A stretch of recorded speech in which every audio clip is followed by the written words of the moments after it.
My name is Aaron Bekemeyer. I teach American history at Harvard University. I'm broadly interested in modern U.S. history, post-Civil War, 20th century U.S. history, the history of politics, policing, citizenship, labor, and all of those things intersect in a book that I'm working on right now on the history of the police union movement in the U.S. In the 20th century.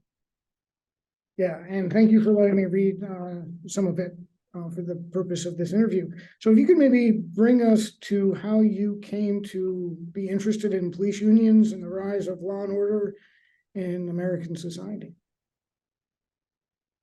Yeah, no, very happy to.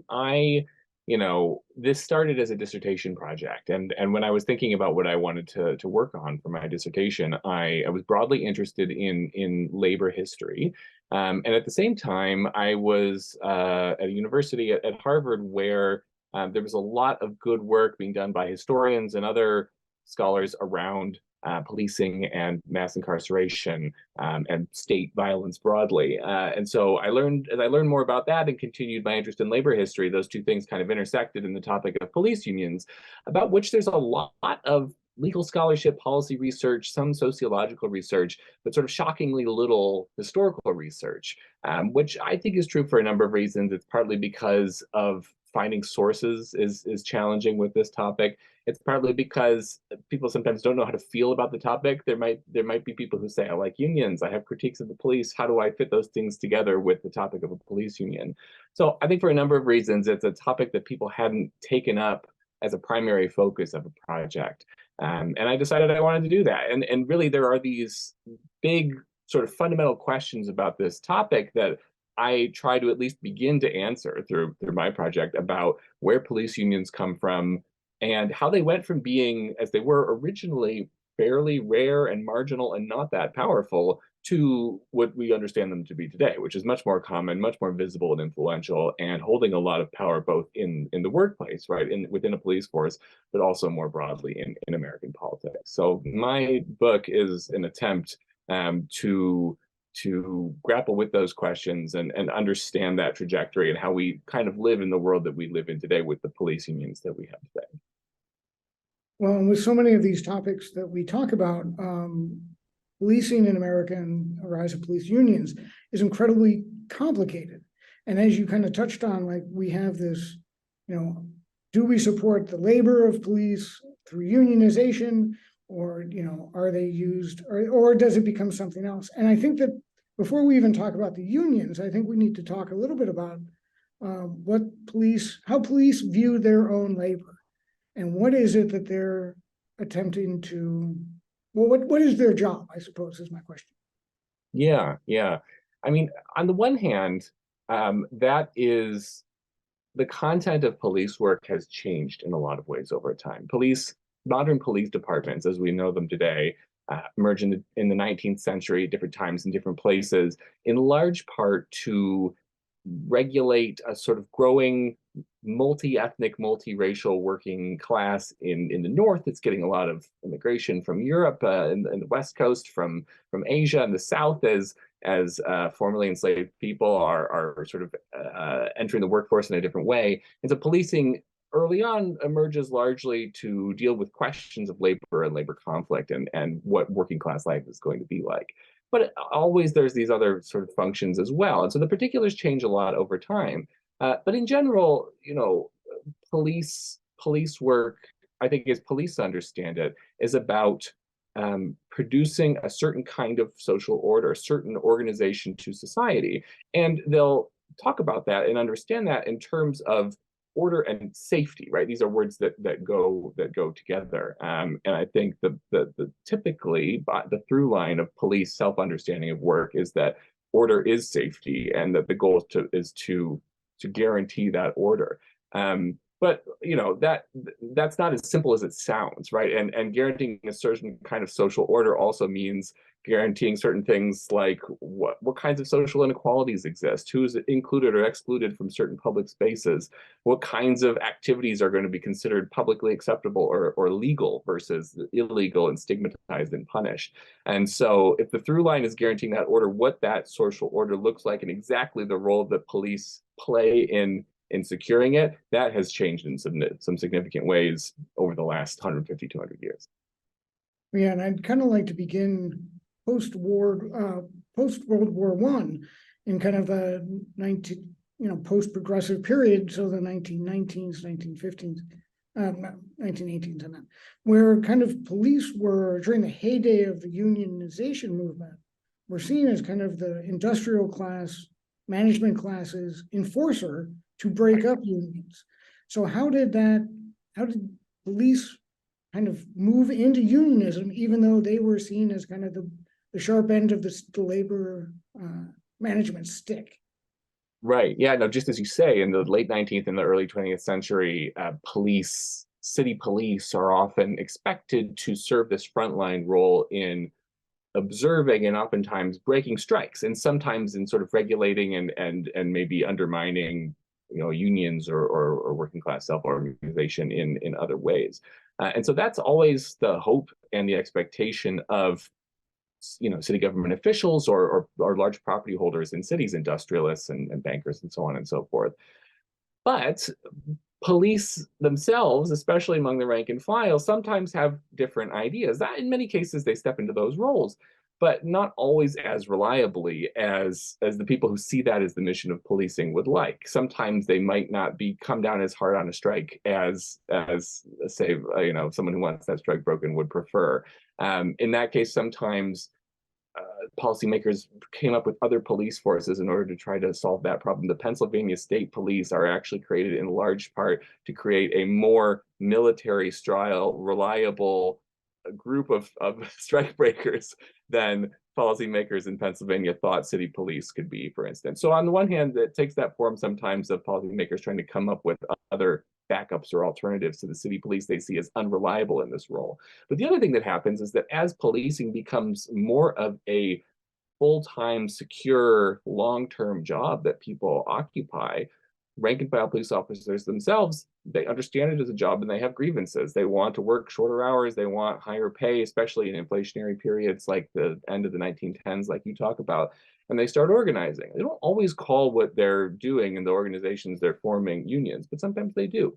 And the end of the 1910s, in the period after World War I, when inflation is rather high, is a kind of local maximum, a high water point of police organizing unions, actively petitioning to receive charters from the American Federation of Labor and be part of the broader labor movement. They see themselves as having jobs like any other worker. And there are these moments where they think they have enough in common with other workers, the very workers whose unions they might have been breaking under other circumstances, for instance, securing higher pay in an inflationary period, that they're pushing for that kind of unity. Now, that sort of thing is very threatening to city and state officials. And so, for instance, when the Boston police form a union and go on strike in 1919, that strike gets crushed very quickly and decisively, and news of it spreads all over. It creates an even more hostile environment for police unionization than was already the case before that. So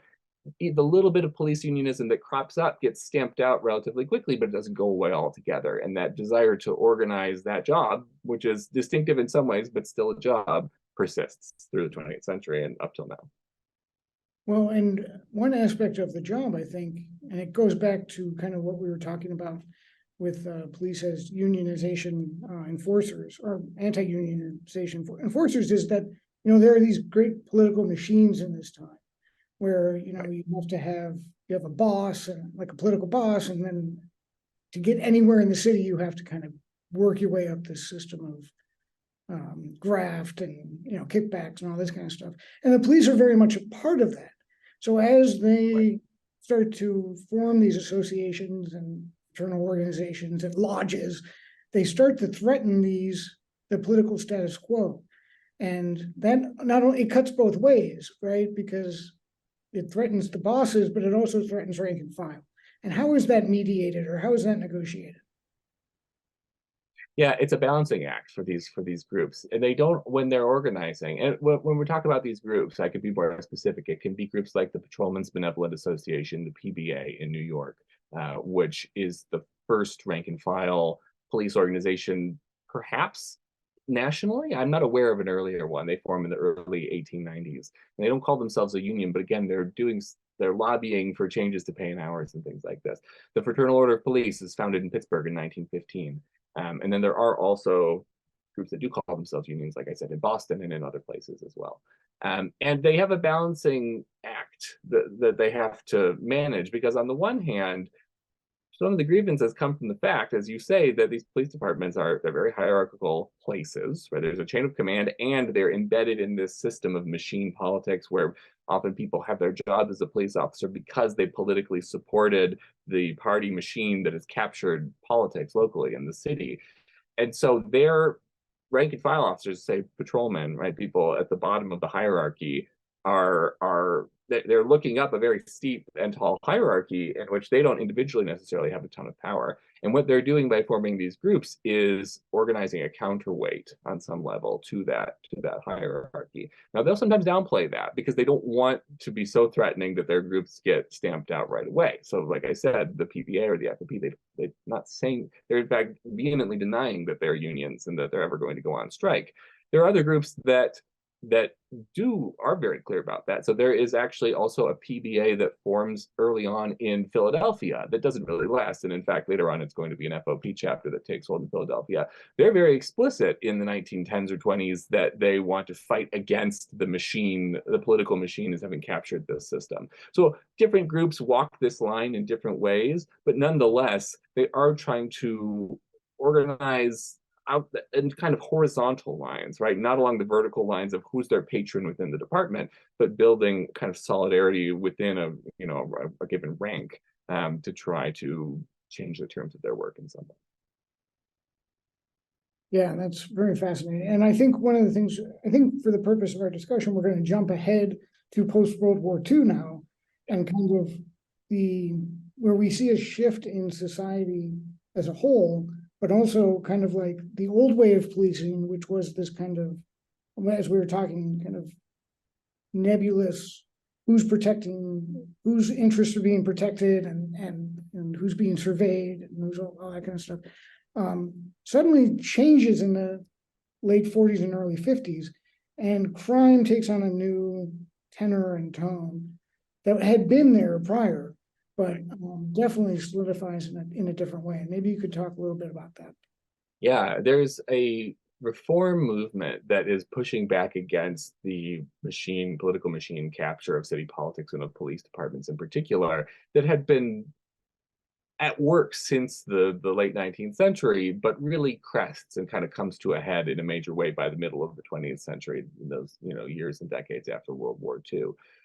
Where the machine is identified not incorrectly as a locus of graft and corruption and unaccountability, perhaps, to a broader electorate. Now, the groups that are pushing for reform they have their own interests that they hope to advance as well. It's often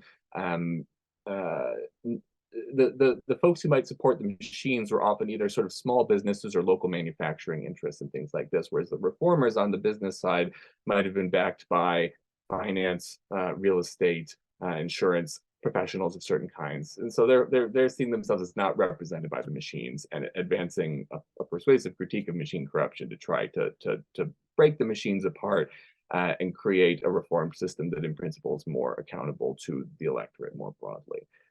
And they succeed by and large to greater or lesser extents in many places. And so then the machine principle no longer becomes the structuring principle of the way that police departments function and how they work and how power flows through them. And often what reformers are looking to put in place is a system of professionalization, where they want police to be in principle separate from politics. They're not sort of being pulled away from whatever someone might conceive of as the public interest toward the particular private interests that are benefiting from the corrupt machine system.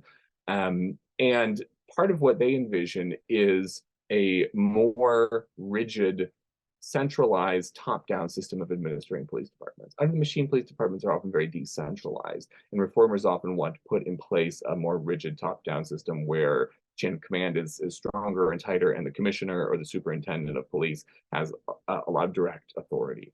And this is actually a huge spur to the growth of police unions because it's intensifying the labor management sort of relationship in a very direct way. And a lot of rank and file folks push they resent or want to push back against this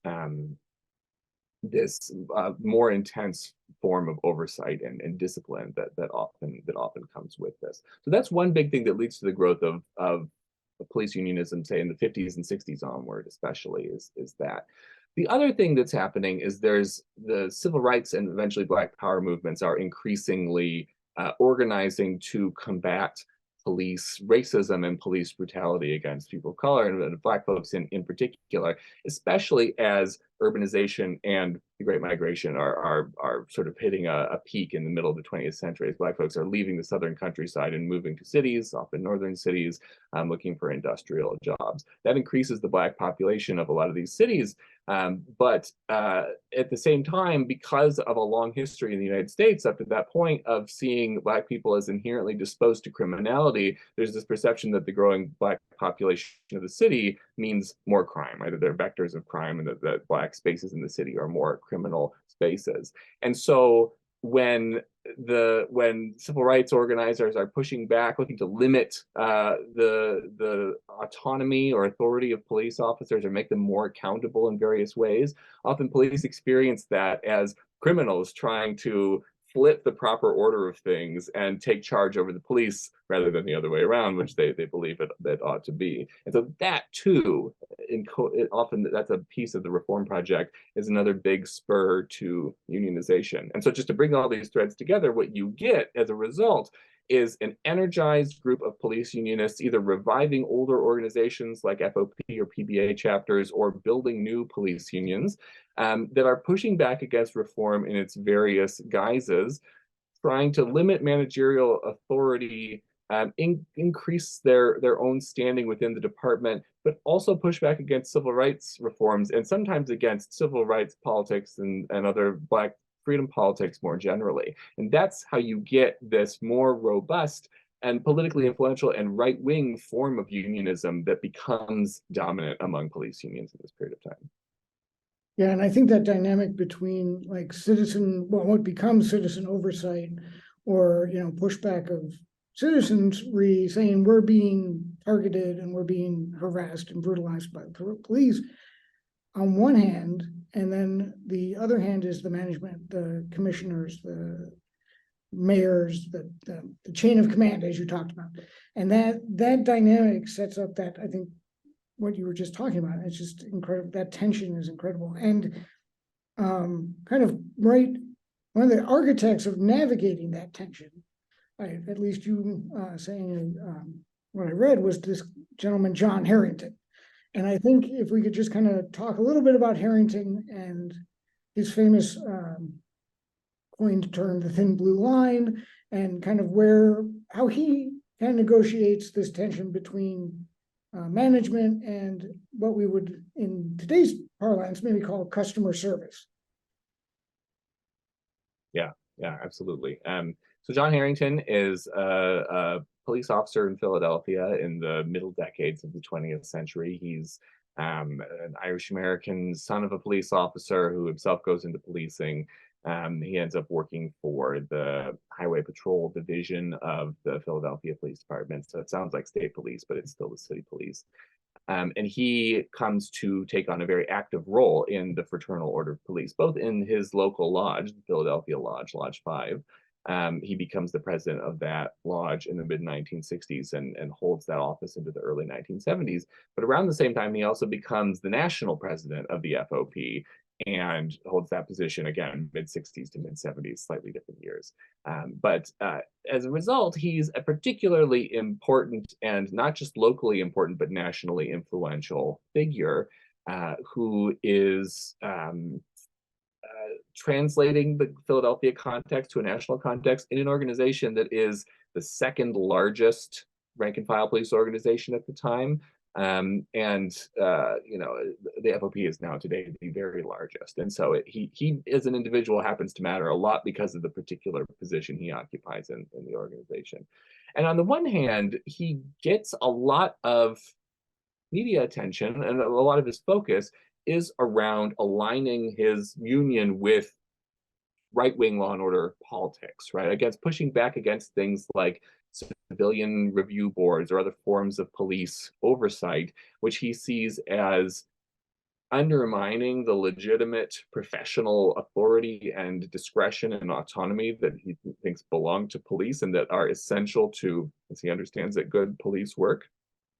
But functionally are, well, he's at pains to deny this, but it's a material fact, are very much about limiting, pushing back against the civil rights and later Black Power critique of police brutality and police violence, and suggesting that they're not about pursuing justice, they're just about allowing people to escape the correct judgments of police officers at the end of the day. So he emblematizes that. He has a very proactive media strategy, and so he's constantly talking to newspaper reporters, appearing on national TV programs, testifying in state legislatures and before Congress about issues that are important to him. And he's, I think, a good archetype of the sort of blunt, bombastic, assertive, aggressive police unionist PR strategy that we are, I think, still quite familiar with today. So that's one piece of what he's doing. And I think sometimes, rightly, people focus a lot on that. But the other piece of it is John Harrington is very much a union man, right? He sees what he's doing as union politics. All those issues I just described are workplace issues for him. And at the same time, he wants the FOP to function more like a union than it already does. He supports FOP lodges becoming collective bargaining agents in various police departments as police start formally getting collective bargaining rights and negotiating contracts and things like this. So and he's often comparing the position of police to different unionized workers. He doesn't hesitate to be combative with his bosses, and I don't just mean mayors, but also police commissioners in many cases. And so he's willing to sort of fight that fight, not only on sort of the axis of the police versus the public, but also on that of the rank and file versus the brass. And both of those things are connected for him. He sees the problem as being this linked problem of bad management and a dysfunctional or toxic public, and the role of the police union is to fight on both of these fronts to create the conditions for police to do their jobs as he understands it. And I think that's such an important point that you make, because I think that navigation, that kind of like how he squares those two circles, you know, is incredibly fascinating. So I want to talk a little bit more in depth about how he kind of, I don't know if he's the architect of, but he definitely is one of the largest broadcasters of kind of this idea, taking the civil rights rhetoric and kind of flipping it. So right. And Americans aren't the second-class citizens, police officers are. You know, we don't need a welfare state, we need a police welfare state. You know, we need to be taken right. care of. So this kind of like flipping of the rhetoric he's incredibly good at it. And I'd kind of like you to talk a little bit about that. Absolutely. Yeah, this rhetoric that you're referring to, you see it coming directly from Harrington. You see it in FOP newsletters to the membership in the 1960s when he's become particularly involved. And it's not unique to Harrington. I foreground him because I think he's a particularly visible and important and good example of this, but he's not alone in this. You see this rhetoric from police unionists in New York and Boston and Detroit and so many other places. And as you say, what it is positioning police officers themselves as disadvantaged or victimized by the current political climate. And sometimes that's in economic terms. They say police are not making as much money as unionized workers in other industries. But very often it's in civic terms. They describe, there's a FOP newsletter that goes out in the mid-60s that has a big headline across the top that says second-class citizens, all caps in bold. And they're talking about police officers and suggesting that under this more strict management regime that's being implemented in many city police departments, and also under these new forms of regulation or accountability that civil rights oriented reformers are trying to impose, that this is not just a sort of just or common sense check on the authority of police, but is actually stripping away rights, constitutional rights. I mean, he uses this language a lot of the time, but that police ought to have, and he's making the case that they're now living in a world where criminals have more rights than police officers. And so he'll point to those kinds of administrative reforms. He'll also point to some of the important criminal procedure decisions that are coming down from the Supreme Court in the 1960s. The Miranda decision, where police have to enumerate rights to somebody that they're arresting. The Escobedo decision that guarantees the right to counsel for people who are under police interrogation. Things like this, police say it's just part of a broader fabric of undermining their authority, right? It's zero sum as far as they understand it. If broadly speaking, civil rights or criminal defendants' rights increase, police are losing some rights. Because they're losing authority, they're losing rights, right? That's the equation that they're trying to establish. And it's on that basis that they're making their case, right? They're saying we're a disadvantaged or sort of unjustly undermined group, and I think this is important. They're saying we're not the only people for whom this is a problem, because they're positioning themselves as the bulwark of order and safety for society more broadly. And they're making the argument, if we can't do this, society falls apart. Now, that argument is persuasive to typically white, often property holding people, homeowners, business owners, things like this, and less so to say, Black Americans, especially if they're not business owners or property owners, who face the brunt of police racism or police brutality. But that's the argument they're making, and because they can link their own personal sense of being aggrieved or unjustly treated to a larger social concern in the 1960s that people have about social changes and rising crime and stuff like that, that's where their success comes from. Yeah, and I think that tying that to the larger kind of societal conversation about how we recast kind of prior racist systems and white supremacist systems to maintain a social order that was constantly being challenged by civil rights movements and inclusionary laws and courts coming down. This plays a part of it as policing is changing. So they're kind of fighting not only like their own narrative and trying to bring themselves up, but then they're also linking it to this larger societal narrative, which is changing in its own way. And that new right movement is very important to that, right? The Nixonness, the law and order takes over, right? Exactly. It's essential, I think, because in the early parts of the 20th century, when we talked about the early days of police unionism, part of the reason that police unions have a hard time finding any footing and building durable organizations, with a few exceptions, is that they don't have many allies, because almost everyone is hostile to this idea. They don't see police unions as being in their interest or as plausible allies. And so it really requires finding that web of alliances among other people who see in the 1960s, who sort of see things like actual material rises in crime, along with other social movements and social changes like civil rights movement, Black Power, the anti-war movement, student movement, things like this, and see all those as of a piece, right? They just see all of those things together as disorder, crime, threat. The police unionists, this is their opportunity to sort of say, well, if you're worried about that, we are too, and it's actually our job to do something about that. So if you want to do something about that, support our unions, support our collective bargaining rights, support our political power. Well, and I think we can kind of end, I think, on the successes that the police union create and won, and then what the situation kind of today that they created is. Yeah, absolutely. So some of the successes that I think are familiar today and will be pretty recognizable are they do find legal status and political legitimacy. And so where up to, say, the 1950s or 60s, depending on, or even the 70s, depending on which jurisdiction you're talking about, even where police unions existed as organizations, they didn't necessarily have legal union rights or formally negotiated contracts between the union as one party and the city as another. They win those things starting in those decades following World War II because of these political alliances that they secure.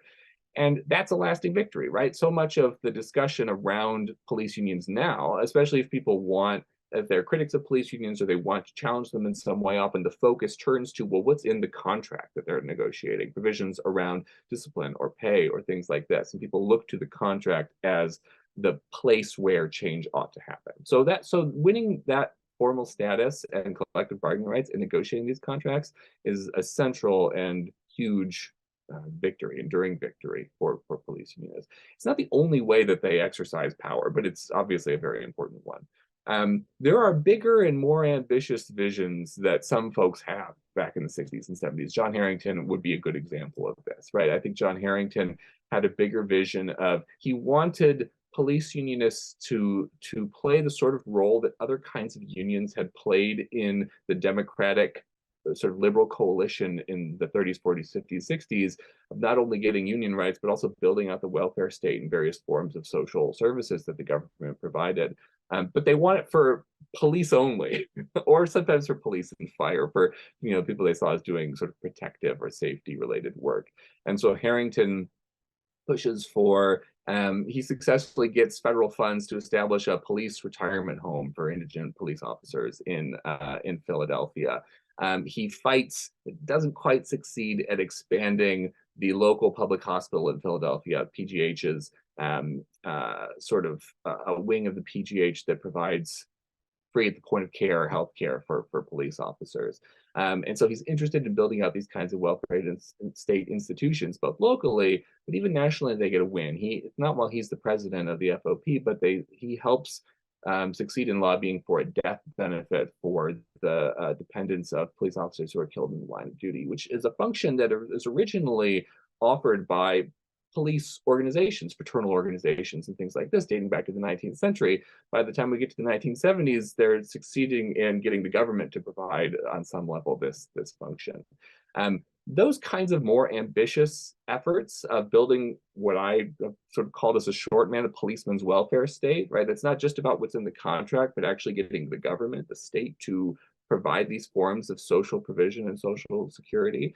They hit kind of a wall in some ways in the 1960s and 70s, as there's just a broader turn away from welfare state building and this kind of liberal approach to government. And there's more of a conservative turn towards cutting welfare state, cutting state budgets and things like this.